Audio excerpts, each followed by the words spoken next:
can we have any idea who you're going to pursue them from? And do those grants require board approval of it in any way? You know, we're not gonna talk about our plans, but a grant would require board approval if there are conditions in the grant.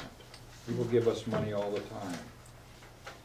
And as long as there's no strings attached, there's no reason for approval, only when there are conditions, like there were with the Walton Foundation. There weren't conditions, but there was a reporting requirement. So that was something additional the district would have to do, the school would have to do. So other than that, there's no need to approve money people give us.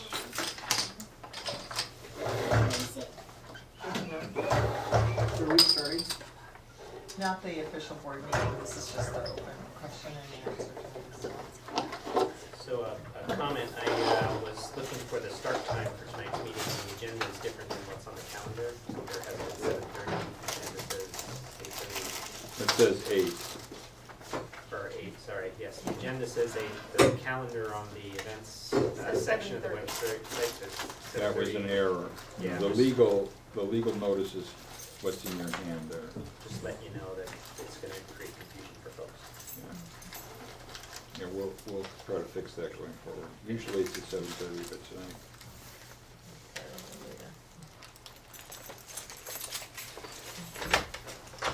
Did I end up with an agenda? Yeah, thank you. I don't know if this is going to be talked about, but there's been a lot of community discussion, let's just say, around potential new residency requirements that the district is, I don't know, using? Are you guys going to be doing that? No, our residency agreement with the district, we don't have any, aside from the lease we have for this space, we have no reason, there's no reason for us to follow any of the district's policies. But in our facilities use agreement, we agreed to use what was last year's district policy. And we are doing that. They subsequently, after we reached agreed and executed an agreement, a month later, they came up with a new residency form. That has nothing to do with us or our agreement with them. And in fact, that form, I've seen it change at least 2 or 3 times. Yeah, the final one came out, the one, they sent us one the day after, the day we signed the agreement. That form, they're not using. That one was 5 pages long. They finally, I think around September 7th, they sent us one that was final and they posted on the website, which is the new form and the new process. But it doesn't have anything to do with us, because it doesn't have anything to do with the agreement we signed with them. Okay. Although they continue to ask us to follow their current policy, their new policy for no, without any basis, in our opinion.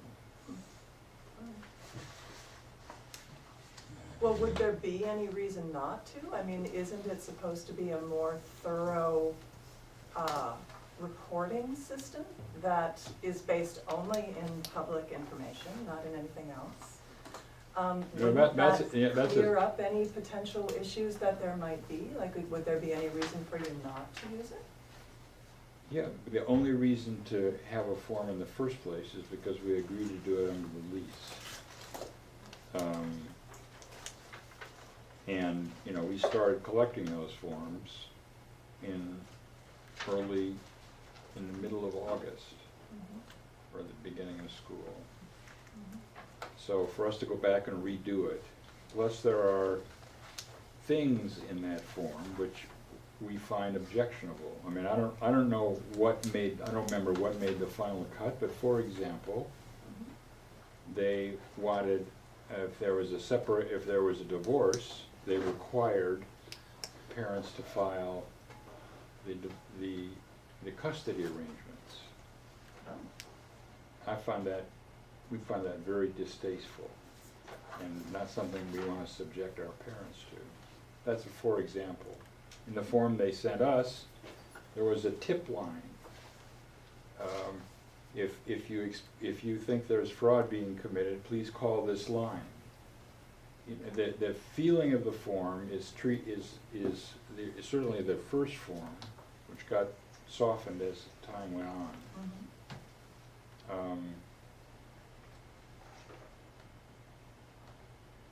Feels like they're treating their students, their families, as if they're potential criminals.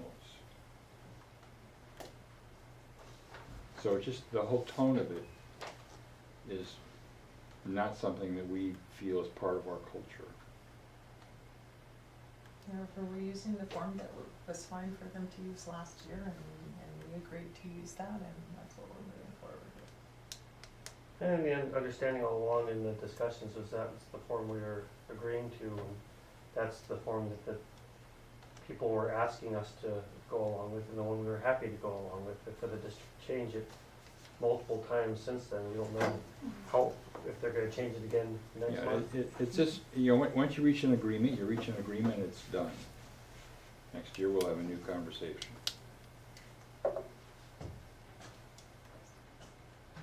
Interesting.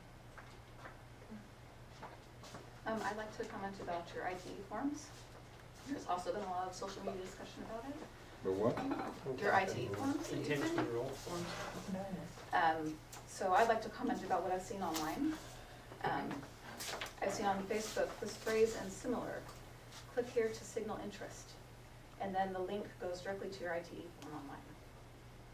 To me, this is deliberately vague and disingenuous.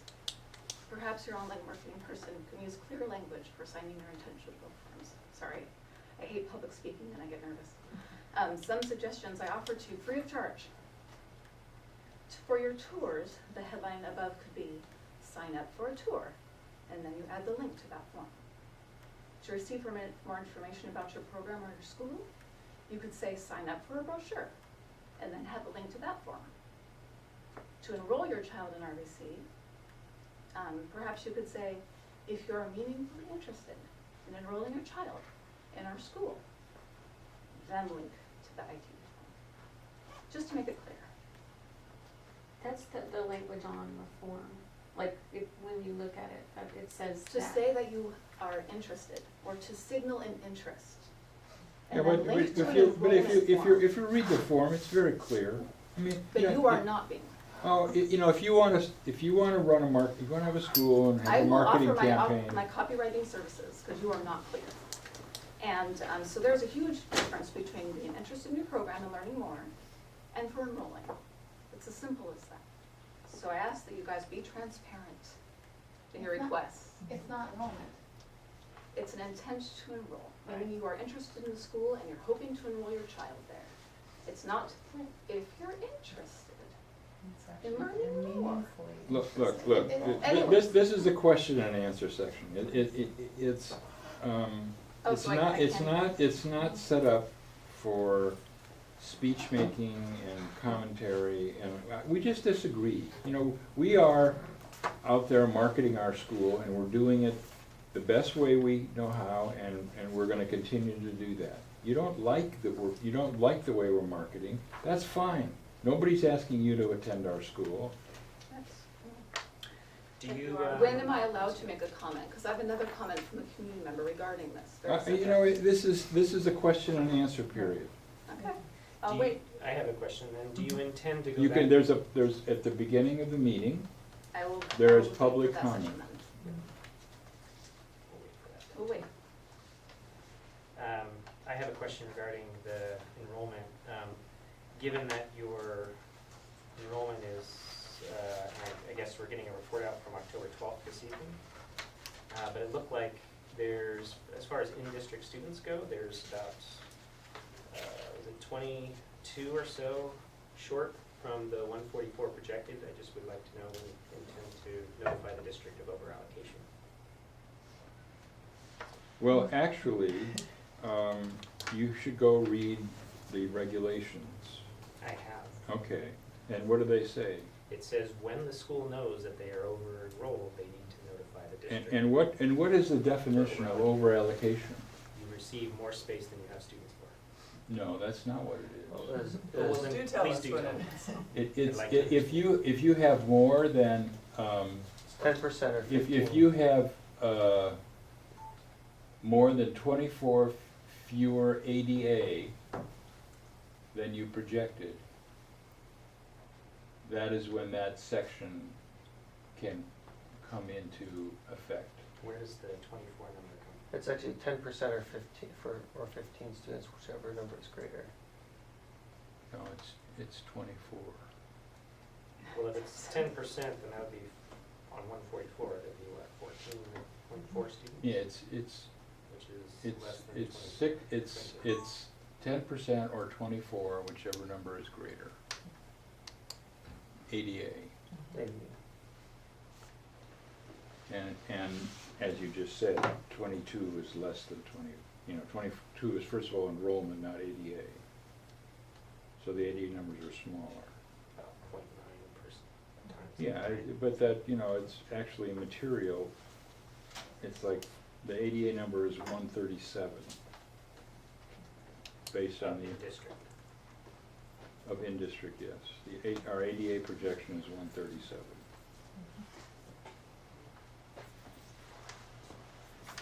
On a similar subject to do with enrollment, because I've got another half a minute. When you, there's a minimum number that you have to be in compliance with the MOU, I believe it is. And what's that number? Because I don't think we're at that.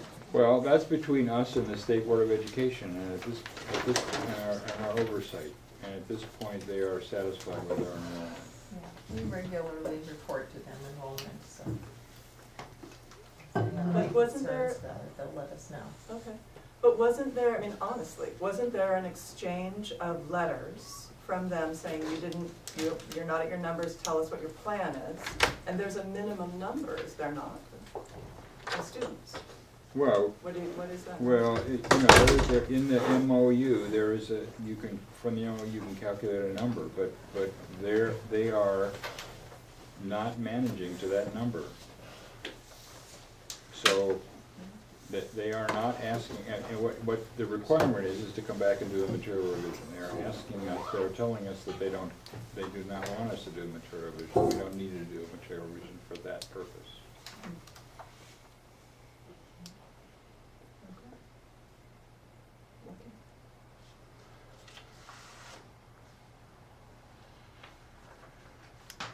And their interest is in seeing how we're growing towards that number. And if you look at us last year, at the beginning of the year, we started with about 122 kids. This year, we started with about 150-something kids. So their interest is in seeing us grow to what we're approved for. Over an indefinite amount of Over our time? 5-year charter. Over 5 years. Interesting. And if you look at your typical charter school, they don't often start with Their that number, maximum their enrollment. maximum number. We're just having our question and answer time, so. Yeah. Okay. So leave one more chair. Any other questions quick before we call our meeting to order? Let's see what time it is really.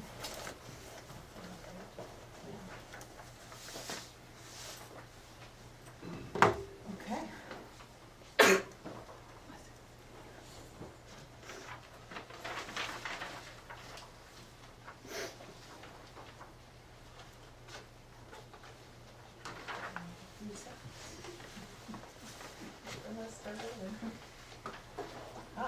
Okay, I'd like to call the meeting to order.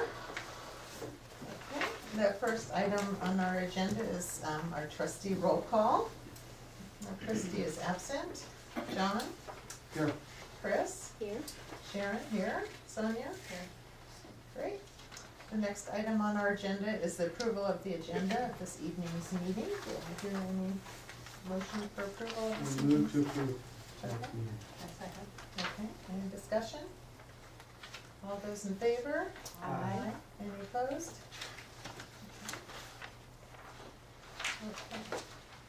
The next section of our agenda is just a review of our meeting norms and our procedural guidelines.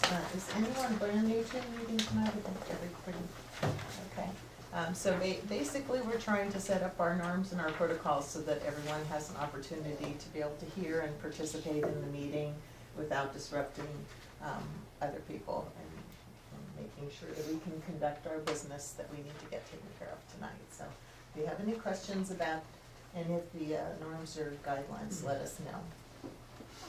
So the next item on the agenda is the public comment on items not on the agenda. So this is the opportunity for people to comment to items that are not on the agenda. So I see 2 hands up. Anyone else? No? 3? Okay. That's it? Okay. Go ahead. I'd like to talk about another issue about the ITE Oh, forms. and maybe I'll just remind people, if you don't mind introducing My name's yourselves. Lauren Sandusky. and- I'm a Manor okay. parent. This is a conversation that I had with a community member named James. I believe his last name is pronounced Shu, who offered me this account regarding his experience with RBC parents that approached him. So this is what screenshot of what he sent me. The RBC parents that approached me told me half-truths. Yes, it is true that my completion of the ITE form would be used to secure physical space from the district for my child to attend RBC. But in the case that I chose not to enroll my child at RBC, the whole truth is that the space would not be given back to White Hill Middle School. True, they told me it's a non-binding form, but the whole truth is that it has real consequences with respect to physical space allocated to RBC and taken from White Hill. I find the approach by RBC parents disappointing and unethical. Thanks again, James. That's just a community member's take on what's happening. That's all. Thank you. Heather? Okay. Jim, are you sure you got the camera on? Got the camera on? Great, I'll look forward to seeing it on your site. So good evening, everybody. This will be 3 minutes, don't worry. Andrea Summits once sat across a table from me years ago and attempted to paint a picture for me. In it, the existence of your charter would help the district in innumerable fuzzy ways, and that a little competition would be good for everyone. So I'm wondering where that vision went, because instead, what I see is that we have this occupation of our middle school, hundreds of thousands of dollars in man-hours spent by this district catering to you and setting you up here in a space that is, I believe, over-allocated for your under-enrolled school, and a space that our whole community needs, not just the few. Our community has lost this valuable facility for our 6th grade students, and yet we continue to get multiple lawsuits from you demanding yet more. Lawsuits, I might remind the room, that are paid for by the deep pockets of the CCSA, who essentially are a group of extreme right-wing billionaire privatizers. They are.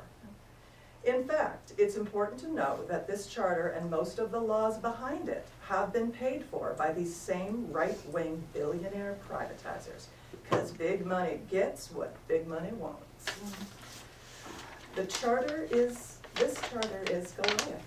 Yet interestingly, you are a Goliath that constantly cries victim. Do you honestly not see that the system is set up in your favor? I mean, really?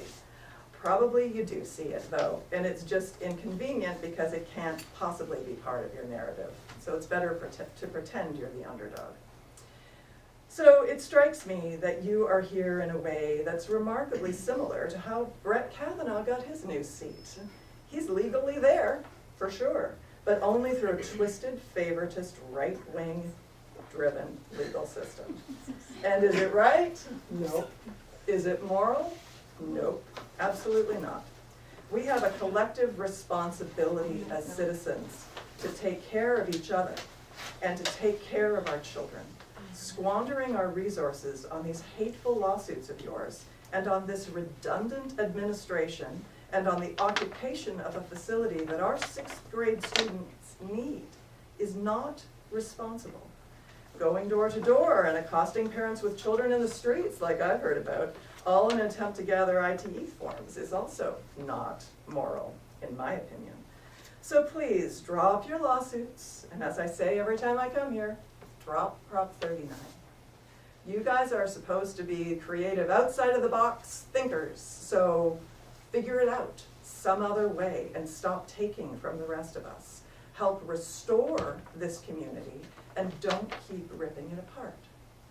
Something else that's completely obvious to point out just while I'm here, I'm a socialist. I stand in support of public schools and in support of the public commons across this nation and for equal opportunity for all. I'm a devoted volunteer and supporter of this district and all its students. So it's bizarre to me how many of you try to make me personally out as an enemy. But whatever, sure, Luke can send me as many emails as he likes, and Jim Collier and his vicious and simultaneously absurd hate site can also keep having at it. I will not stand down. I will keep doing all I can to support this whole community and all of its students. This is the tragedy of the commons, to use a term from social science.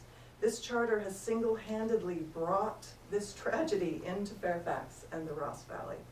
This charter is a small group of individual users who are, quote, acting independently according to their own self-interest and behaving contrary to the common good of all users, end quote. This is a shared resource system here on this earth and in this country, and it is definitely a limited resource system. So please, stop taking so much from the rest of us and stop hurting this community and stop hurting our children. Thank you. Jen?